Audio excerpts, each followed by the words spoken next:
రాష్ట్ర ముఖ్యమంత్రిగా మాట్లాడుతుందంటే ఖమ్మం జిల్లా పోరాటం, ఖమ్మం గడ్డ మీద ఉన్న గాలి, ఈ నేల, ఈ నీరు ఆ ఉద్యమ స్ఫూర్తిని నింపి ఇవాళ తెలంగాణ రాష్ట్రాన్ని సాధించినాం.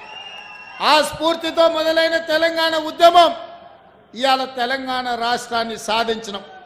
సాధించిన తెలంగాణ రాష్ట్రంలో కల్వకుంట్ల చంద్రశేఖరరావు 2 సార్లు 10 సంవత్సరాలు ముఖ్యమంత్రి అయి దళితులకు 3 ఎకరాల భూమి ఇస్తాని, డబుల్ బెడ్రూమ్ ఇల్లు ఇస్తాని, గిరిజనులకు పోడు భూముల పట్టాలు ఇస్తాని, గిరిజనులకు 12% రిజర్వేషన్ ఇస్తాని, మైనారిటీలకు 12% రిజర్వేషన్ ఇస్తాని, ఇంటికో ఉద్యోగం ఇస్తాని ఇవాళ రకరకాల హామీలు ఇచ్చి తెలంగాణ సమాజాన్ని మోసం చేసిండు.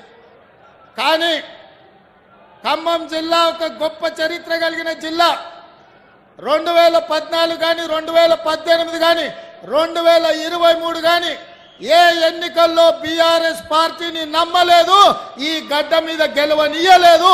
బీఆర్ఎస్ ను గడిచిన 3 ఎన్నికల్లో 100 మీటర్ల గోతి తీసి పాతి పెట్టిన జిల్లా ఏదైనా ఉందంటే ఉమ్మడి ఖమ్మం జిల్లా.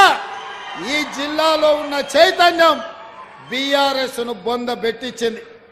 మిత్రులారా, ఇవాళ ఖమ్మం జిల్లా కాంగ్రెస్ పార్టీకి ఎంత ముఖ్యమో మీ జిల్లాకి ఇచ్చిన పదవులను లెక్క పెట్టండి. 9 మంది ఎమ్మెల్యేలు ఉంటే ఇవాళ బట్టి విక్రమార్క గారు ఉప ముఖ్యమంత్రి అయినరు, పొంగులేటి శ్రీనివాసరెడ్డి గారు రెవెన్యూ శాఖ, హౌసింగ్ శాఖ, ప్రచార శాఖ మంత్రి అయినరు, తుమ్మల నాగేశ్వరరావు గారు అత్యంత కీలకమైన వ్యవసాయ శాఖకు మంత్రి అయినరు.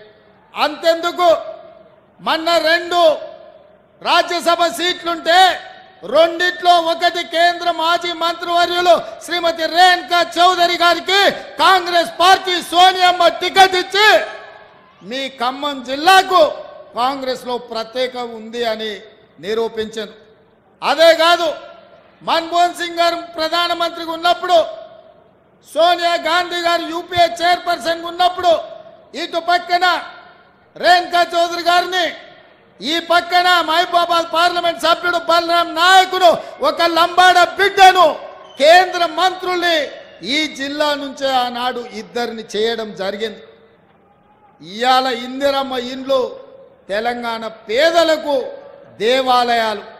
అట్లాంటి ఇందిరమ్మ ఇండ్ల పథకం 4.5 లక్షల కుటుంబాలకు 22,500 కోట్ల రూపాయలతోని అభయహస్తంలో భాగంగా ఇందిరమ్మ ఇండ్ల సంక్షేమ పథకం ఇవాళ భద్రాచలంలో రాముల వారి ఆశీర్వాదంతో ప్రారంభించుకున్నామంటే ఈ ఖమ్మం జిల్లాకు కాంగ్రెస్ పార్టీ ఇస్తున్న ప్రాధాన్యత, ఖమ్మం జిల్లాలో కాంగ్రెస్ పార్టీకి అండగా